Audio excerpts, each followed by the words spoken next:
right, ladies and gentlemen, the trade deadline has officially wrapped up. And the thing I want to say is this is obviously the greatest trade deadline that I have ever been through as an NBA fan. I mean, we have gotten megastars, superstars, all-star level players being moved from place to place and just being on the move every single day. It felt like a bomb was going to be dropped. And it really felt like the league was shaken. I mean, when Luka Doncic got traded to the Los Angeles Lakers, it felt like a lot of games didn't matter because the league was in shambles. Every game over the next couple of days were all about the Luka trade. Some players were reacting, coaches, NFL fans, celebrities. The Shade Room posted it.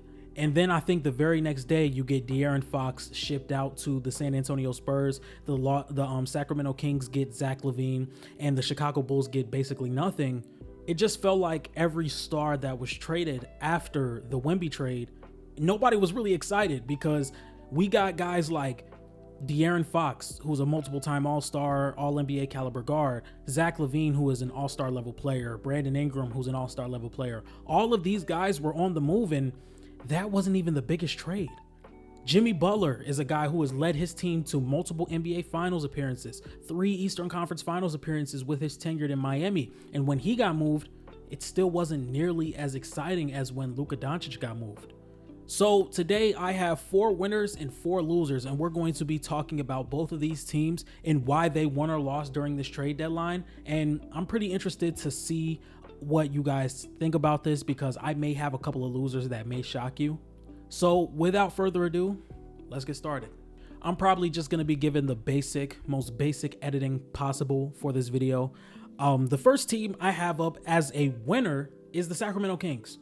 Now, if you would have told me coming into the season, De'Aaron Fox was going to let the Kings know that I'm not going to re-sign here, and it's a week or two before the NBA trade deadline, you just fired your head coach, the season started as not as good as you would wanted it to be, and you get this type of return for De'Aaron Fox and you still build on this depth, I would absolutely think you won.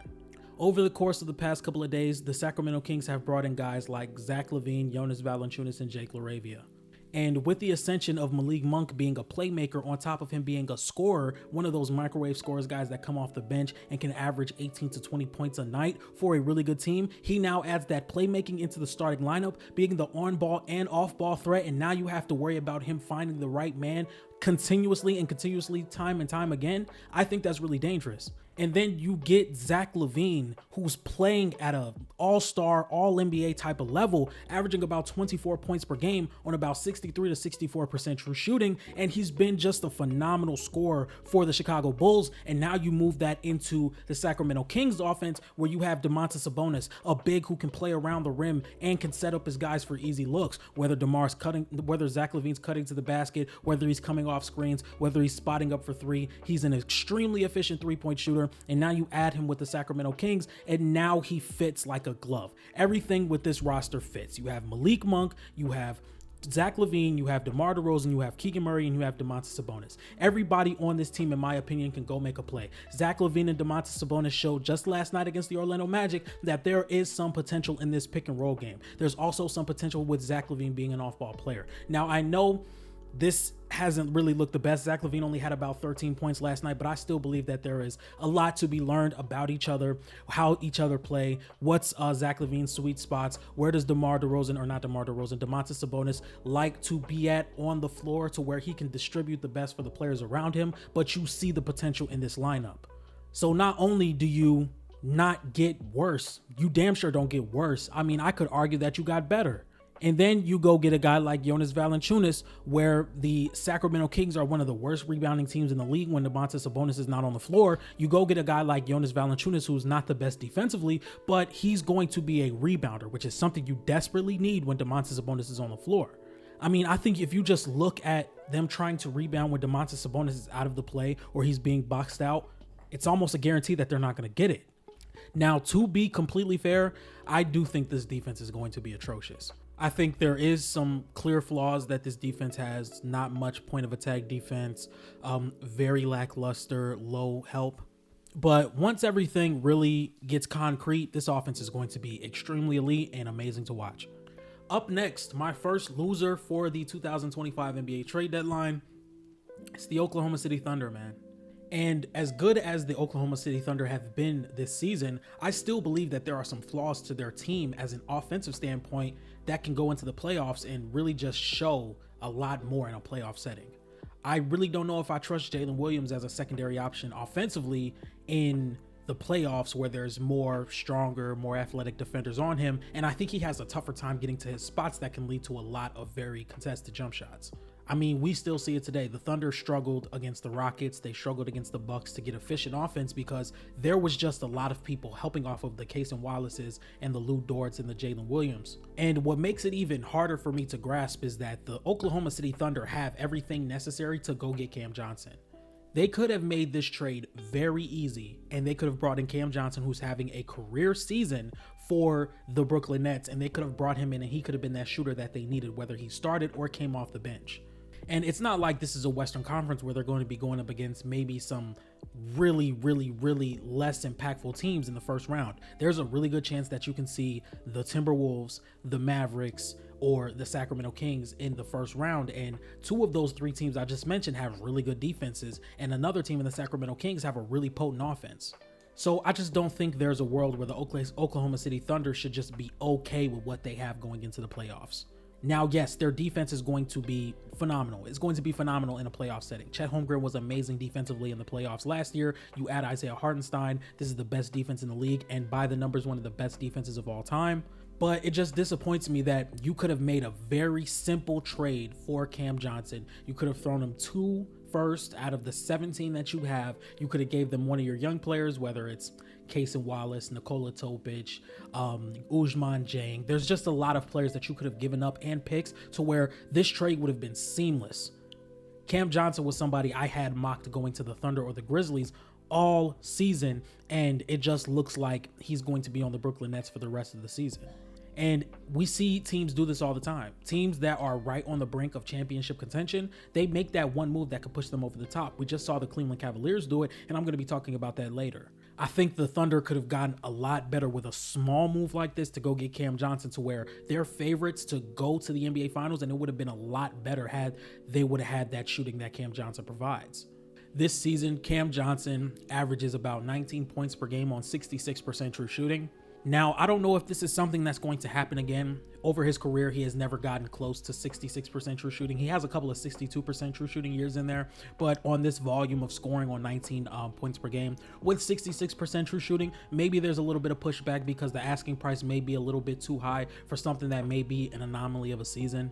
But in theory, he does create a lot of really good looks for himself on a team like the Brooklyn Nets, who don't have a lot of perimeter scorers outside of Cam Johnson. So if you imagine him working his way off ball to find those open gaps within the defense next to a guy like J-Dub or a guy like SGA, I think he would have been phenomenal for this Oklahoma City Thunder team. So necessarily, my anger with this trade is not that they didn't make the move, or kind of that they didn't make the move, but it's the fact that this move could have been so easy and they still didn't pull the trigger. So maybe it's just the fact that they could have gotten this really easily, and it could have really made an improvement to their half-court offense, because once again, in a playoff setting where the rotations are getting shorter, teams are going to be helping off a lot more, teams are really going to key in on trying to stop SGA as much as possible, and you're really going to have to depend on Lou Dort to save you in a few of these games, Cason Wallace, Jalen Williams, Chet Holmgren to save you in some of these games. I just think with how easy this trade could have been, there's no reason why it shouldn't have been done. Up next, we're going to be talking about the San Antonio Spurs. The San Antonio Spurs acquired De'Aaron Fox without getting rid of Stephon Castle, Devin Vassell, or any of their picks. And it makes it so much better because the Hawks look like they're about to start tanking. It looks like they're about to start tanking without their pick. And what makes it even funnier is the San Antonio Spurs have their pick. So you get your superstar, you get your young talent, you still have the first round picks that you came into this trade with, or at least most of the first round picks, or the important first round picks that you came into this trade with. And now the team of the first round picks that you own looks like they're about to bottom out. This is elite. There's a small chance that the San Antonio Spurs go into next season with a starting lineup of De'Aaron Fox, Devin Vassell, Harrison Barnes, Cooper Flagg, and Victor Wembanyama. I'm still of belief that Trae Young was the perfect fit next to Victor Wembanyama, but De'Aaron Fox would have been a close second for me. With his shiftiness and his speed and his isolation scoring, the way he's able to get downhill and pull up for mid-range shots, I still believe that's very valuable. And I think the two-man actions between Wemby and De'Aaron Fox could be really special. And I think this team gets a very high, or just gets increased in pace a lot more this season with De'Aaron Fox being on the team and how fast-paced that he is. I mean, we saw it instantly against the Atlanta Hawks. And when Victor Wembanyama got drafted to this team, this is not something that we didn't expect. I always had a feeling that you would have Victor Wembanyama, and by year 2 or 3, he would be a player good enough to where you can make a very deep playoff run with him as your best player. So now you still have the young assets in Devin Vassell, Stephon Castle, Jeremy Sohan, and you still have the picks. Like, you're going to get Wemby some playoff experience, whether it's a play-in, a first-round matchup. You have the number 2 for about the next 5 seasons. You have the young assets, and you have the pick that's going to be in the top 10. There is no world where I don't believe the Spurs did not win this trade.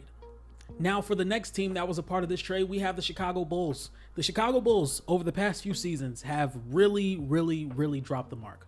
In one way, you can commend them for getting off of their players, getting off DeMar DeRozan, Alex Caruso, Zach LaVine, and then you look at the return for these players and you say, maybe this was not the best move for them.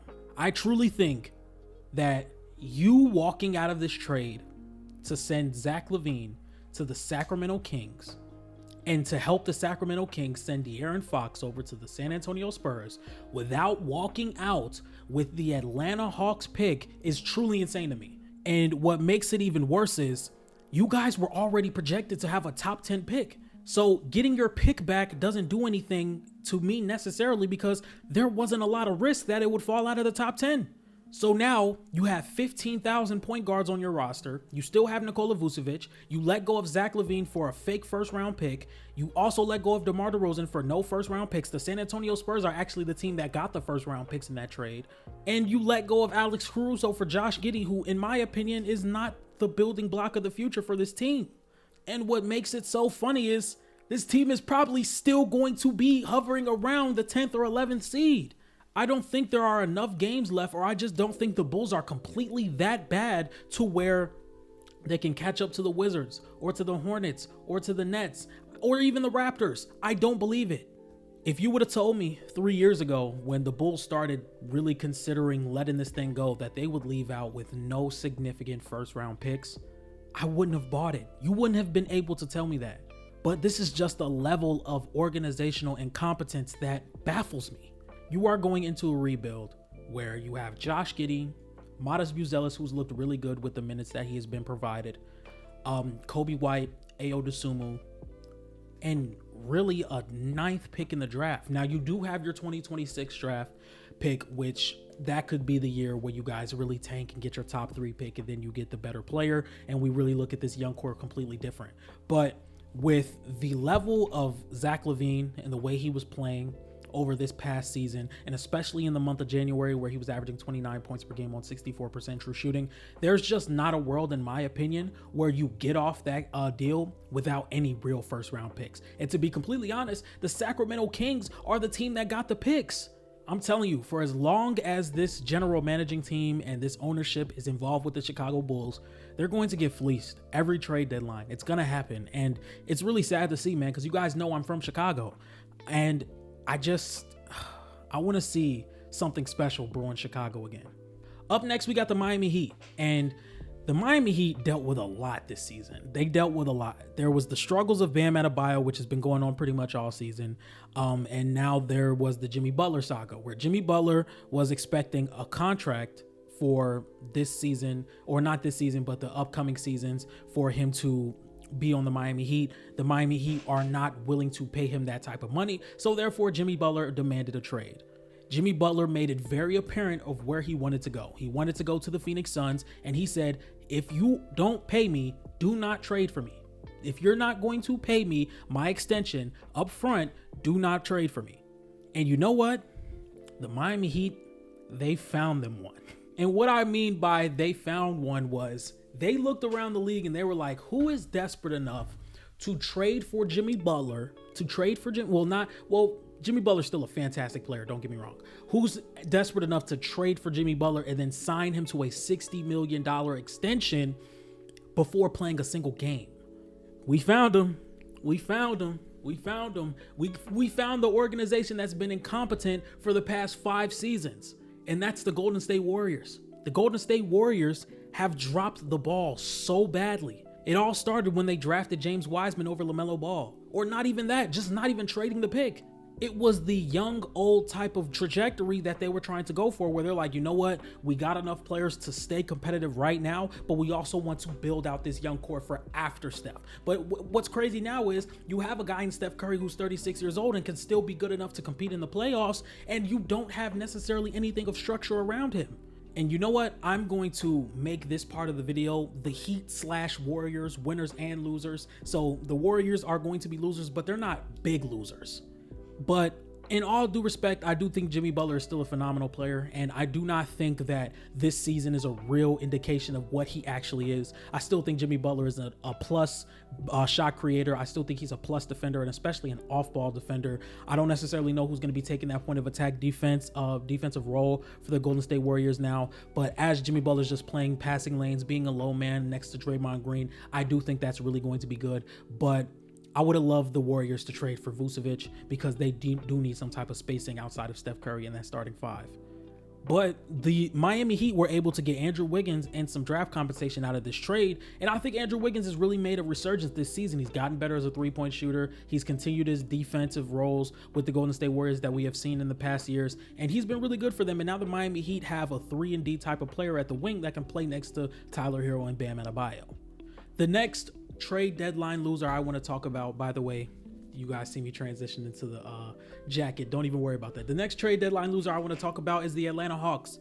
The Atlanta Hawks don't have their pick, and they have gotten off of so much talent. Now, I know Bogdanovich is not having the best season, but I do believe that he could have been of some value, and you could have gotten a lot more for him. Maybe if you would have just waited till the offseason where teams may be a little bit more desperate. But trade deadlines, I don't know. I kind of like the fit for Bogdanovich with the Clippers, but I don't necessarily like the return. You get Bones Highland and Trey Mann, who are just not deserving of minutes to me. And then you trade off DeAndre Hunter to go get a guy like Caris LeVert, which I think this season DeAndre Hunter has been slightly better than Caris LeVert this season. And with Jalen Johnson being out, I would just assume that you would want to have the most talent possible so you guys can be just competitive enough to try and make a play-in to not make it so easy for the San Antonio Spurs. Now, the next team we're going to be talking about is the last winner of this episode, and that's the Cleveland Cavaliers. I think the Cleveland Cavaliers made that move that teams make halfway through the season where they truly realize that they can contend with Donovan Mitchell, Darius Garland, Evan Mobley, and Jared Allen. You now have your 5th starter in DeAndre Hunter. I think DeAndre Hunter has much improved this season as a shooter, as a shot creator, and as a defender. These are all the things that we would have saw from DeAndre Hunter. We saw from DeAndre Hunter when he was coming into the NBA. And now I think that defense is starting to get a lot better with DeAndre Hunter in the lineup, with Darius Garland and Donovan Mitchell showing the effort that they have shown this season. I think this Cleveland Cavaliers team is one step closer to being in the NBA Finals. And last but not least, my trade deadline losers is the Phoenix Suns. Now, the Phoenix Suns, they geared up to try and get Jimmy Butler over this offseason, or not the offseason, over this season, because they felt as though they just needed as much talent as they possibly could to compete. And right now they're sitting at the bottom of the play-in race at, I believe, the 10th seed with Kevin Durant and Devin Booker, and the team around them has just been egregious. I think Tyus Jones hasn't been as good as I thought he would be. I think Jusuf Nurkic has been awful this season, and to commend them, they did get off Jusuf Nurkic, but I don't believe they got much for him. And with Bradley Beal on a no-trade clause, and with all the teams that just don't want him because of the money and the no-trade clause, you're probably stuck with him. And I think the best thing you could have done this trade deadline, because it was reported that if the Suns can't get Jimmy Butler, they're probably going to move off Kevin Durant and Devin Booker. And with the Houston Rockets having their picks, I think this was almost seamless. But instead, they're probably going to go the rest of the season still being a play-in team. They're probably going to lose it either in the first round or in the play-in, and we're going to run through this course all over again. And I truly believe if they don't win a playoff series this year or even make the playoffs, there's no reason to run it back. I think with the salary that you've already committed to this team, there's probably not a real avenue of improving this team the way that you would want them to, and there's really no avenue of running it back. I think a lot of teams that made deals at the trade deadline are only going to get better in the future. I think the Mavericks are still going to be pretty good next season. I think the Spurs are going to get even better. I think the Minnesota Timberwolves are going to retool their offense to where they can be a lot better next season. And I think the Lakers are going to be a lot better. Same with the Grizzlies and Rockets and the Thunder. So as the West just gets deeper and deeper and they get better and better, the Suns are kind of falling behind. So it would have been better to just bite the bullet now instead of trying to finish out the season with a mediocre team. Okay, ladies and gentlemen, that is my trade deadline episode. These are just talking about my 4 winners and losers over the trade deadline. I have a video coming out, a film breakdown of the new Los Angeles Lakers offense, so that's going to be pretty interesting. And if you guys like this content, please be sure to like, comment, and subscribe, and I will see you guys tomorrow. Peace.